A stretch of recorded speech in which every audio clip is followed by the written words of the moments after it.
एक बार मैं उदास होकर घर पहुंचा तो मेरी पत्नी ने मुझसे पूछा, क्या हुआ जी?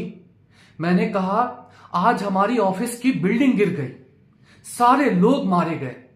तो मेरी पत्नी कहती है, फिर आप कैसे बचे? मैंने कहा, मैं चाय पीने के लिए बाहर गया हुआ था। पत्नी कहती है, शुक्र है भगवान का। फिर थोड़ी देर के बाद ही टीवी पर यह खबर आने लगी कि सरकार ने सभी मृतकों के परिवार वालों को 1-1 करोड़ रुपए देने का फैसला किया है। पत्नी ने गुस्से से मेरी तरफ देखकर बोला, ना जाने तुम्हारी ये चाय पीने की आदत कब छूटेगी।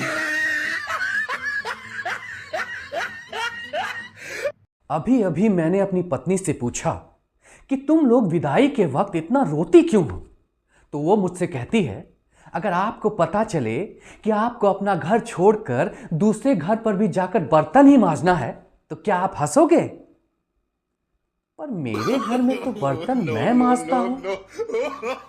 लगता है फिर से मुझे बेवकूफ बनाकर चली गई। आज मेरी पत्नी मुझसे कहती है, अजी सुनते हो, आपका दोस्त एक पागल लड़की से शादी करने जा रहा है, उसे रोकते क्यों नहीं? मैंने कहा, क्यों रोकूं मैं उसको? उसने मुझे रोका था क्या?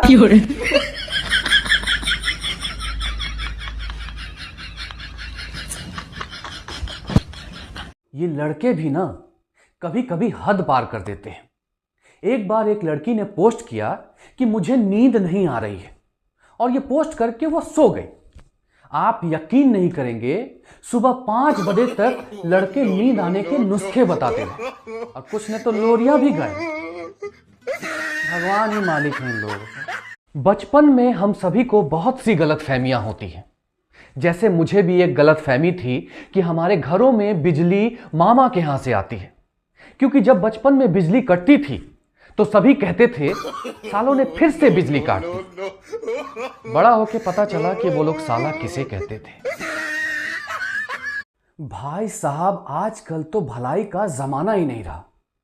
कल मैंने एक लड़की को ठंड से ठिठुरते हुए देखा तो मुझे दया आ गई।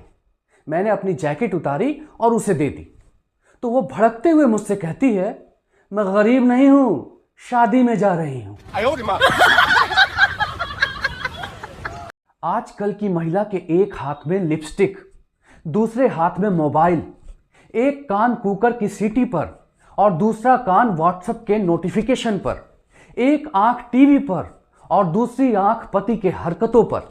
इन सब के बावजूद भी आप लोग कहते हैं कि नारी जीवन आसान है। शर्म आनी चाहिए आप लोगों को।